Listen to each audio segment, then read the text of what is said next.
3 days before Christmas, I watched my mother throw a champagne bottle through what she thought was my living room window. The glass shattered into 1,000 pieces, glittering under the porch light like cursed snowflakes. She was screaming something about family and betrayal, but all I could think was, thank God I sold that house 2 weeks ago.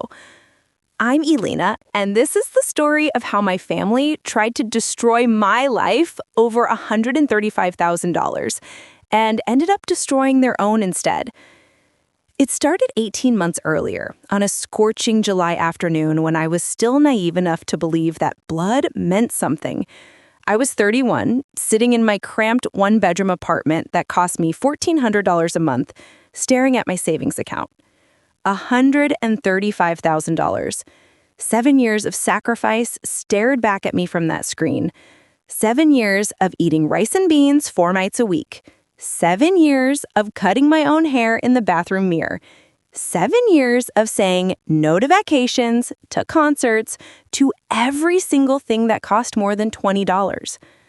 I worked as a data analyst for a healthcare company, pulling 60-hour weeks and taking every freelance project I could find. While my friends were posting beach photos and brunch spreads on Instagram, I was debugging spreadsheets at 11 p.m. on a Saturday night. But it was worth it because I had found her. The house sat on Crimson Lane, a tree-lined street where kids actually played outside and neighbors knew each other's names.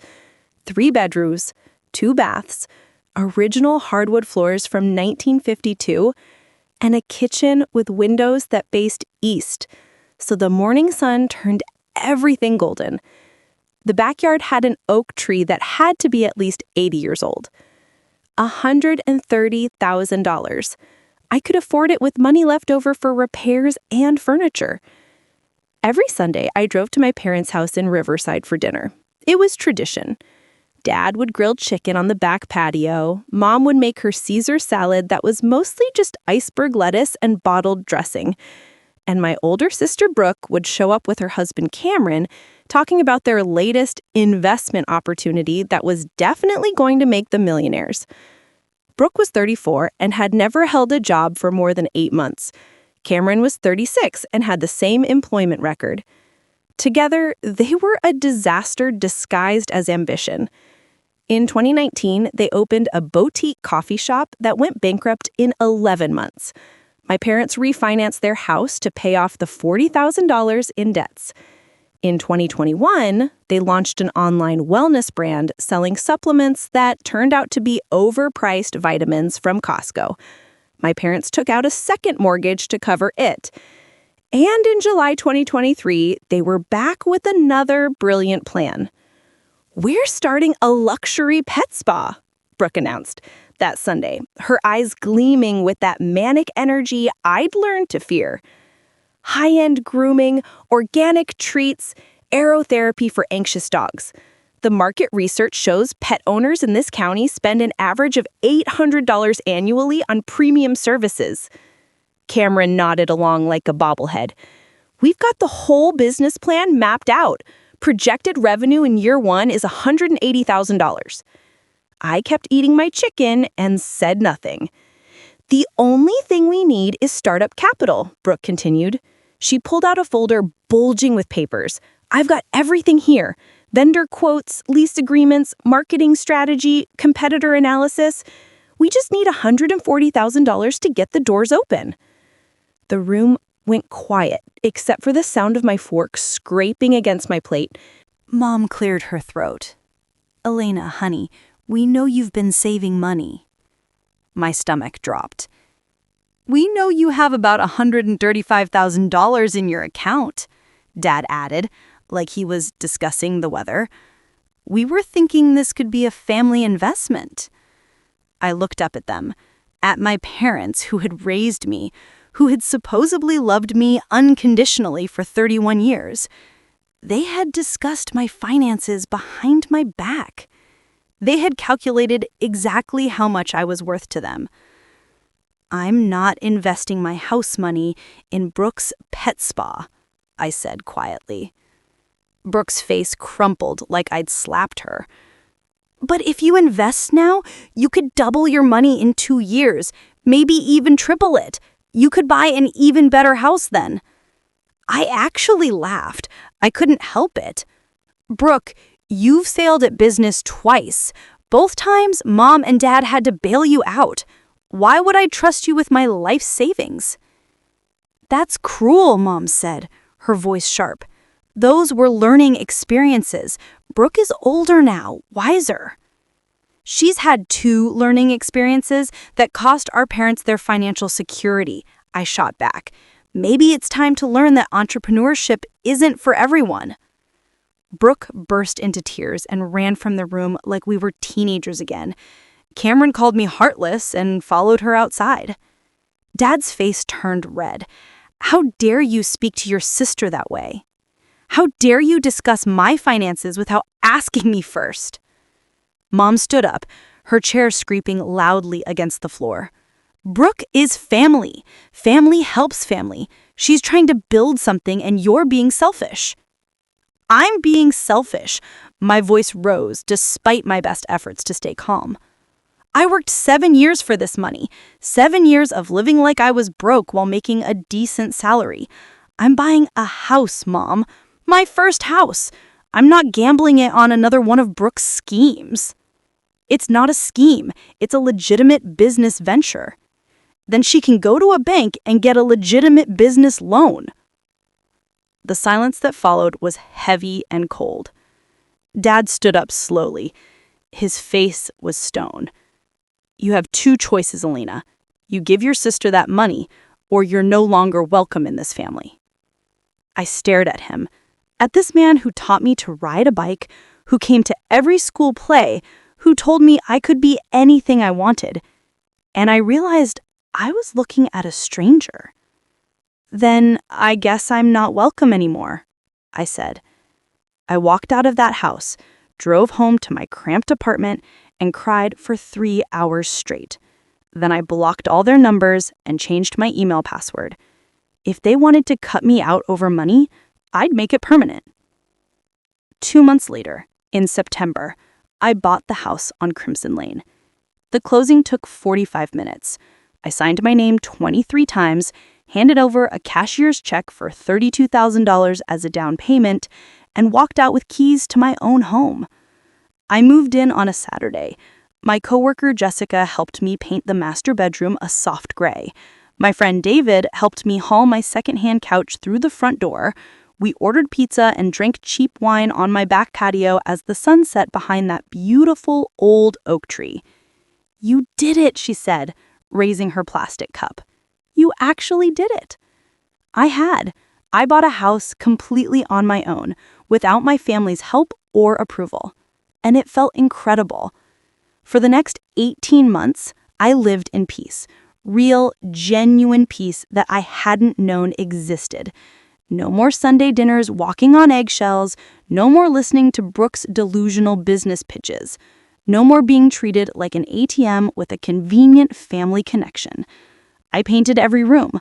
I planted tomatoes in the backyard. I adopted a cat named Pepper who slept in a patch of sunlight by the kitchen window every morning.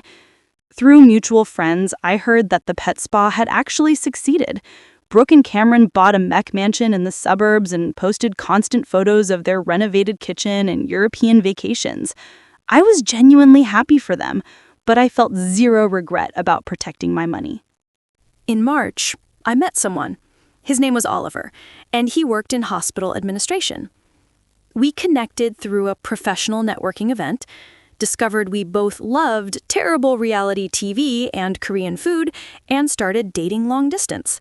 He lived 4 hours north in Belmont, but we made it work. Oliver was everything my family had never been. Kind, stable, genuinely supportive. He listened when I talked. He never asked me for money. He celebrated my successes without trying to figure out how they could benefit him.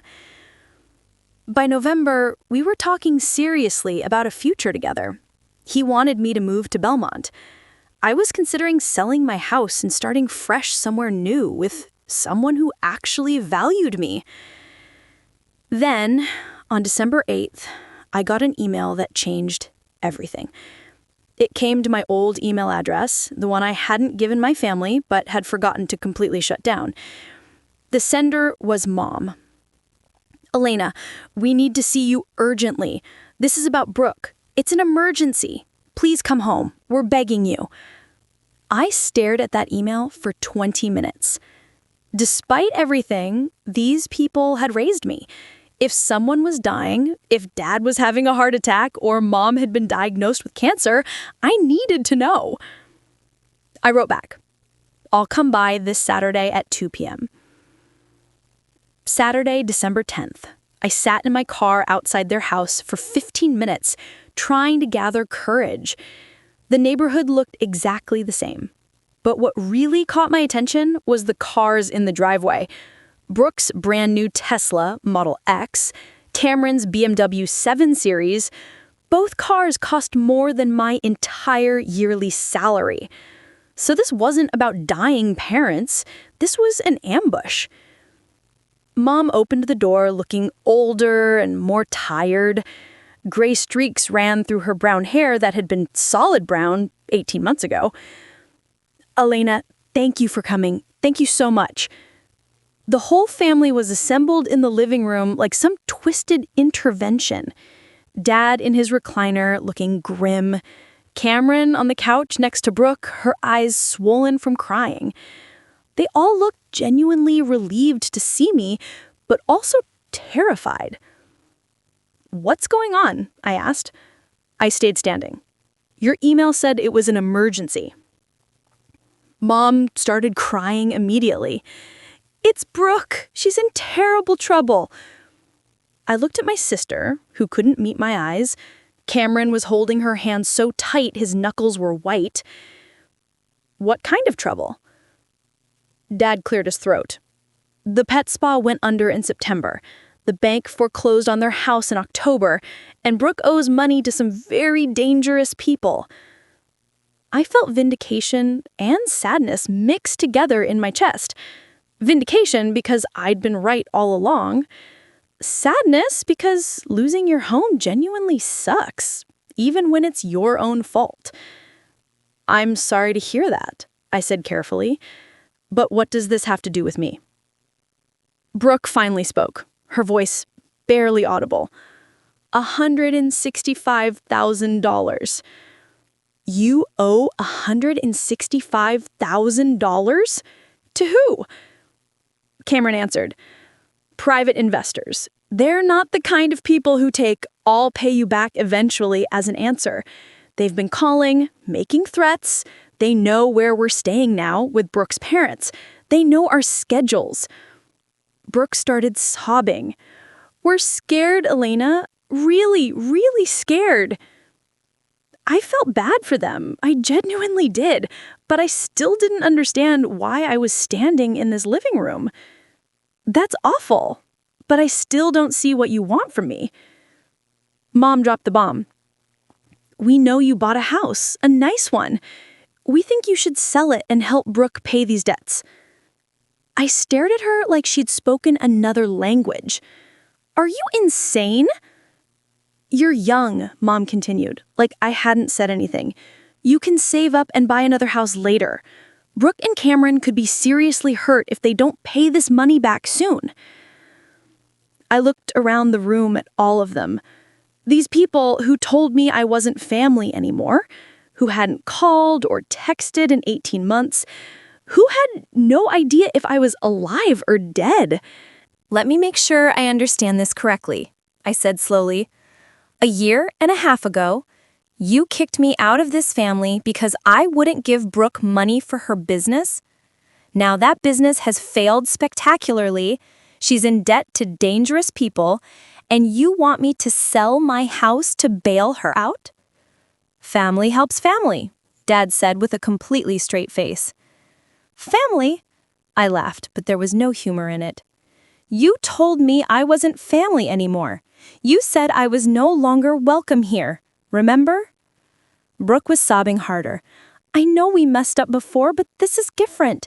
These people aren't going to just sue us. They're going to hurt us." "Then maybe you shouldn't have borrowed money from loan sharks." Cameron stood up, his face red with anger. You have no idea what kind of pressure we're under. You're sitting pretty in your house while we're literally fearing for our lives. I noticed 2 very expensive cars in the driveway, I said.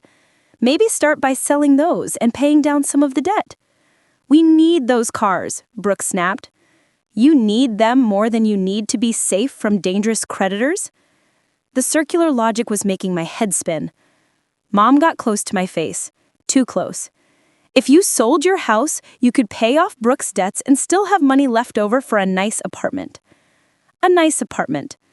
After 7 years of sacrifice, after finally achieving my dream, they wanted me to downgrade my entire life to fix problems they created while refusing to make any sacrifices themselves? I worked for every brick of that house, I said. I saved every single penny for 7 years. I lived like a monk. I'm not selling it to fix Brooke's mess. She's your sister, Dad said. She's also a grown woman who made her own choices. Terrible choices, apparently. Brooke jumped up from the couch. You're supposed to help me. You're supposed to care what happens to me. Where was this family loyalty 18 months ago when you all told me to get lost? That was different, Mom said. How was it different? You didn't want to help me keep my money then, and I don't want to help you with your money problems now. The room went silent. Everyone stared at me like I was the unreasonable one, like I was the villain in their twisted family drama. I'm not doing this, I said finally. Brooke got herself into this mess. She can get herself out. If you want to help her so badly, sell this house and give her the money. Mom gasped like I'd physically struck her. This is the only house we have, Elena.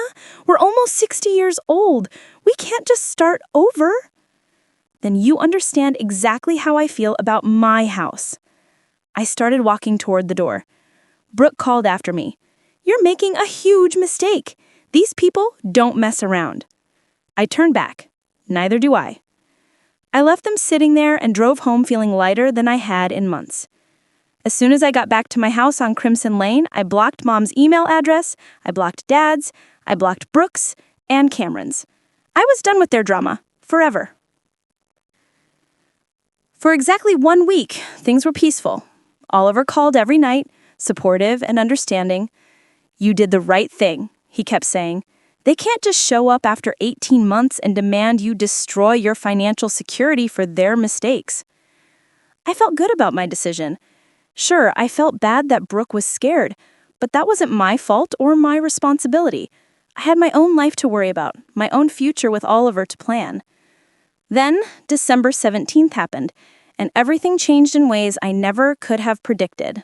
I was in my kitchen making coffee on that Tuesday morning, December 17th, looking forward to a quiet day of remote work. Then I heard a car door slam outside, hard, aggressive. I looked out the window and felt my blood turn to ice. Mom and Dad were walking up my driveway like they owned the place. Mom was carrying what looked like a folder. Dad had his jaw set in that stubborn way that meant he wasn't leaving without getting what he came for. I opened the door before they could ring the bell. What are you doing here? How did you even get my address? Mom looked proud of herself. Brooke hired a private investigator. Cost us $800, but we found you. A private investigator? I couldn't believe what I was hearing. You people are insane. Dad was already looking around at my house with calculating eyes. I could practically see him doing math in his head, adding up property values and equity. This is a really nice place, Elena. Big yard, good neighborhood. Get off my property, now. But Mom pushed past me and walked right into my house. Dad followed her. I was so shocked by their audacity that I just stood there for 3 seconds, frozen. Don't get comfortable, I finally said. You're not staying. Mom was walking through my living room, touching my things, examining my furniture, like she was conducting an appraisal. If you sold this house, you could easily pay off Brooke's debt and still have at least $40,000 left over. That's enough for a decent apartment deposit and some furniture. I already told you, I'm not selling my house. Dad spread out his arms, gesturing at my space. Look at all this room. It's just you living here. You don't need 3 bedrooms and 2 bathrooms. What I need is none of your business. Mom turned to me with fresh tears in her eyes. She was good at crying on command, always had been. Brooke is terrified, Elena. These men who want their money, they called her yesterday. They said if they don't get paid by December 31st, something very bad is going to happen. Then Brooke should go to the police. The police can't help, Dad said. These aren't the kind of people who care about restraining orders or court proceedings. My frustration was building with every word they spoke. That's still not my problem. Both of you need to leave, right now. We're not leaving until you agree to help your sister, Mom said. She crossed her arms and sat down on my couch like a petulant child. Then I'm calling the police. I pulled out my phone and started dialing 911. Dad grabbed my wrist, hard. Don't be ridiculous, Elena. Let go of me. I yanked my arm away. I'm calling them right now if you don't get out of my house in the next 10 seconds. They could see I was dead serious. Mom stood up, crying harder now. Fine, but this isn't over. If something happens to Brooke, her blood is on your hands. And if something happens to my financial security because I bailed out her bad decisions, that would be on my head too. At least this way, only the person who made the mess deals with the consequences. Dad pointed his finger at me, his face purple with rage. You're going to regret this. You're going to regret this for the rest of your life. You didn't care about family 18 months ago. Don't start now. After they finally left, I stood in my living room shaking. Then I called Oliver. They showed up at my house. They just walked right in like they had every right to be here. That's trespassing, Oliver said immediately. Did you call the police? I threatened to, and they left, but Oliver, I don't trust them. I think they're going to keep harassing me, maybe even do something crazy. I need to get out of this situation before it escalates. What are you thinking? I'm thinking I sell the house, fast, before they can use it as leverage against me anymore. I'll move up to Belmont with you while I figure out what to do next. There was a pause on the other end. Then Oliver said, "Are you sure? This is your dream house." It was my dream house. Now it's a target.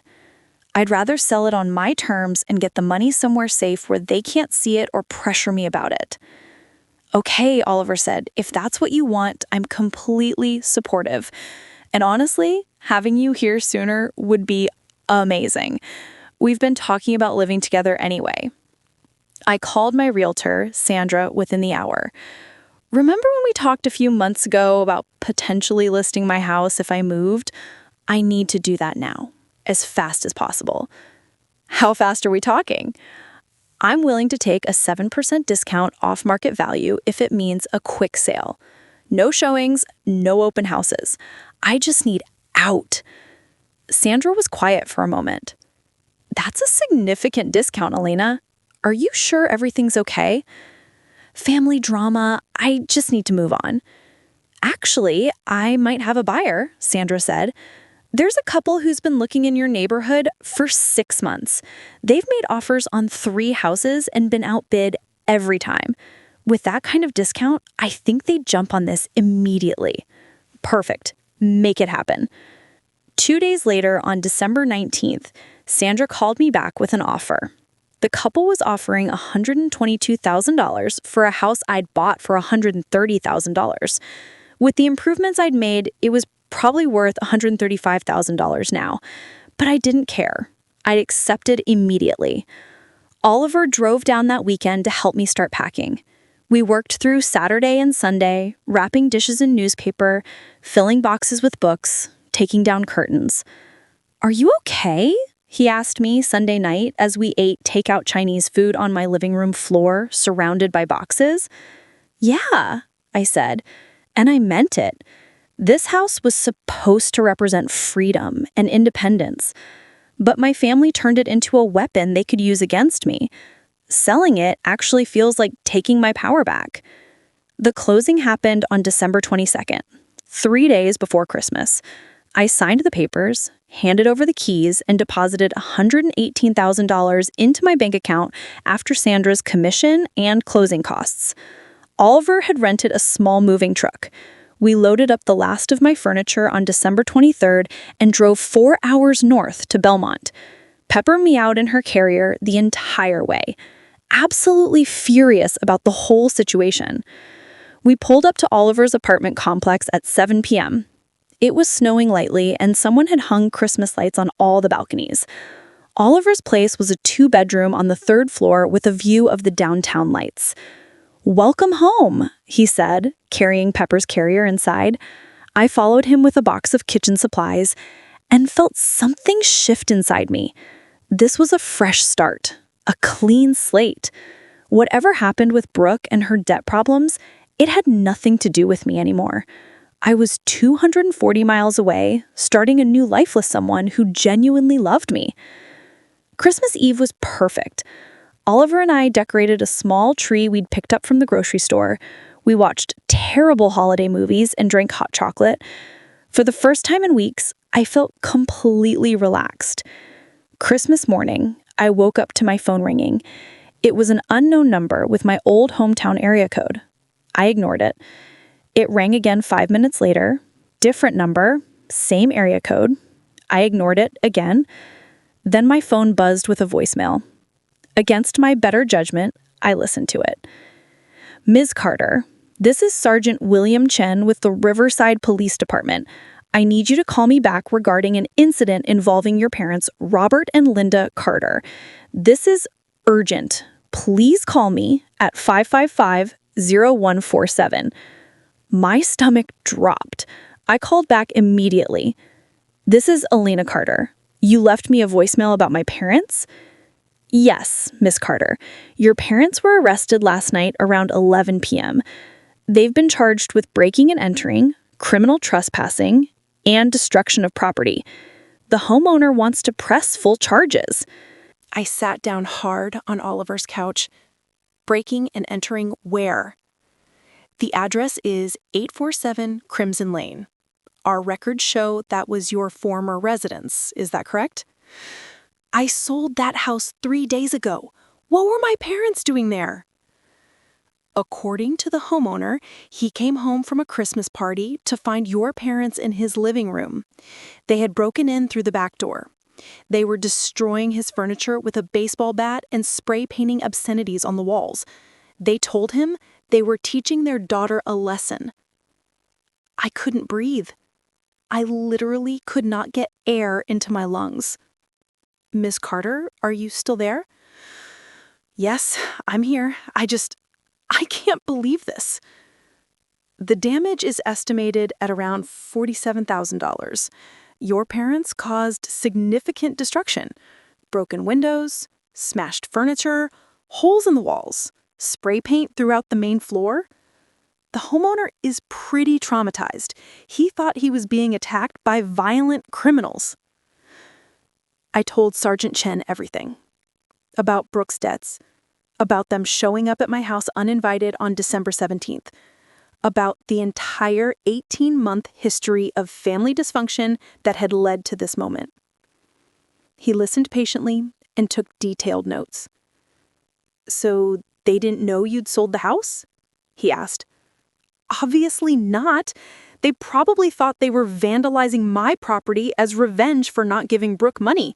Instead, they terrorized some innocent person on Christmas Eve." After I hung up, I told Oliver what had happened. He stared at me in complete shock.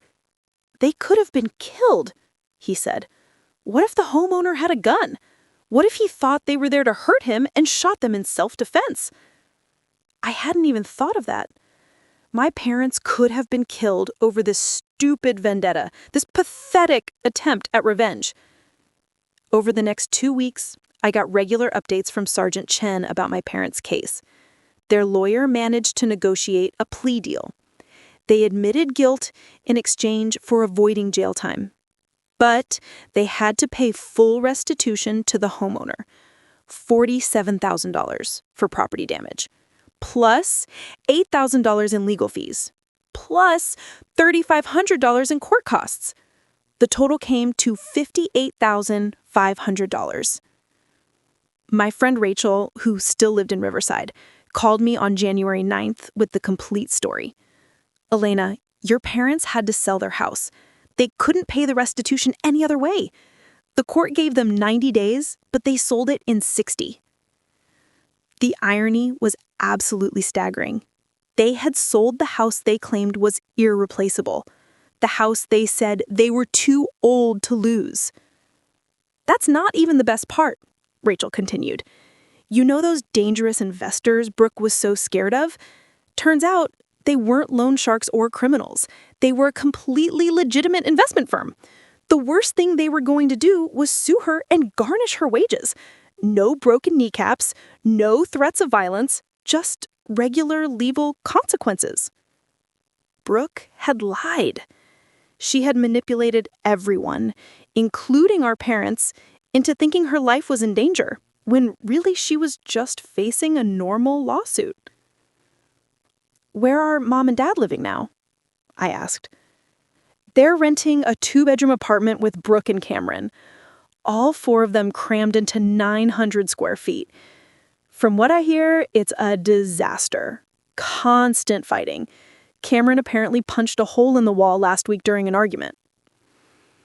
Over the next few months, I heard through various friends that my family was trying to contact me.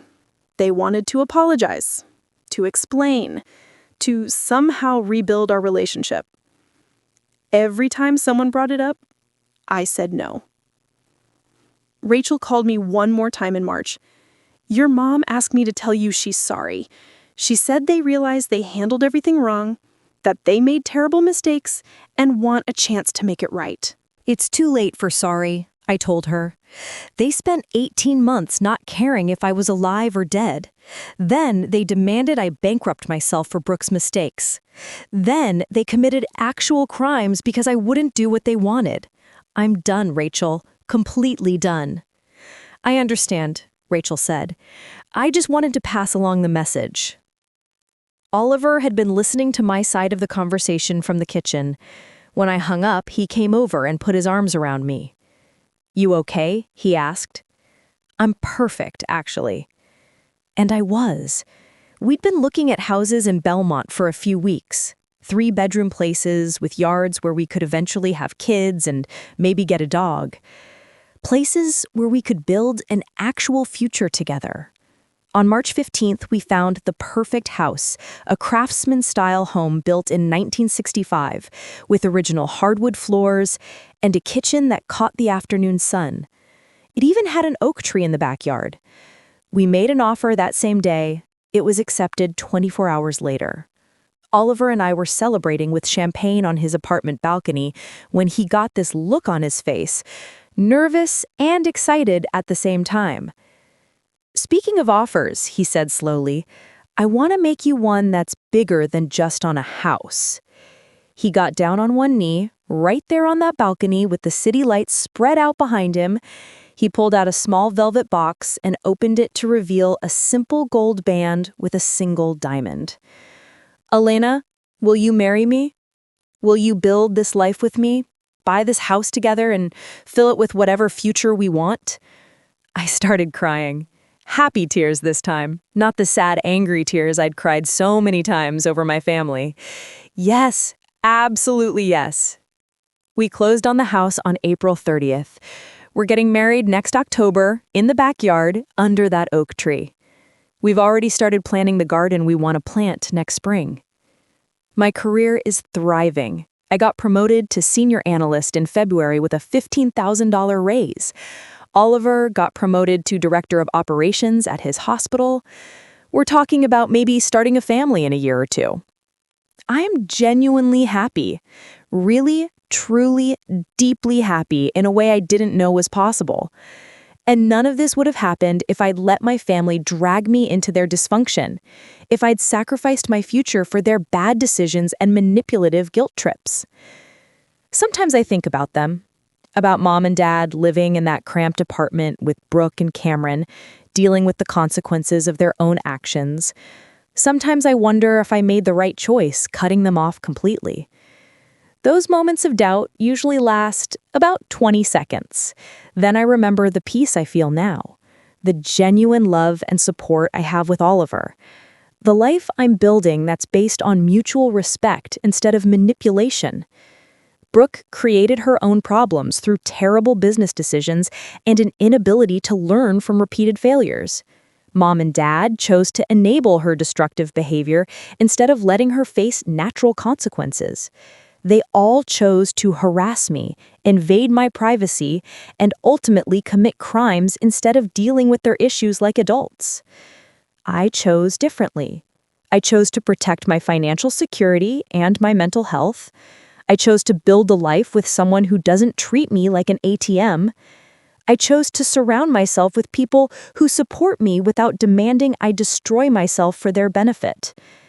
I chose so much better. Oliver and I spend our evenings planning our wedding, talking about baby names we like, dreaming about the vegetable garden we'll plant next spring.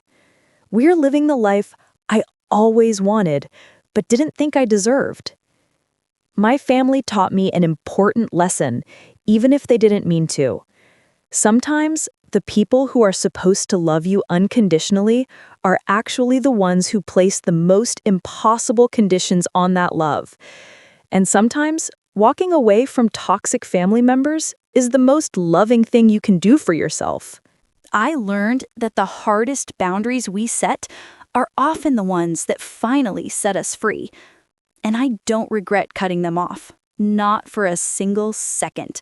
Not when I wake up next to Oliver every morning. Not when I walk through my house that no one is trying to take from me. Not when I think about the future we're building together. They made their choices. I made mine. And I'm the one who gets to sleep peacefully at night,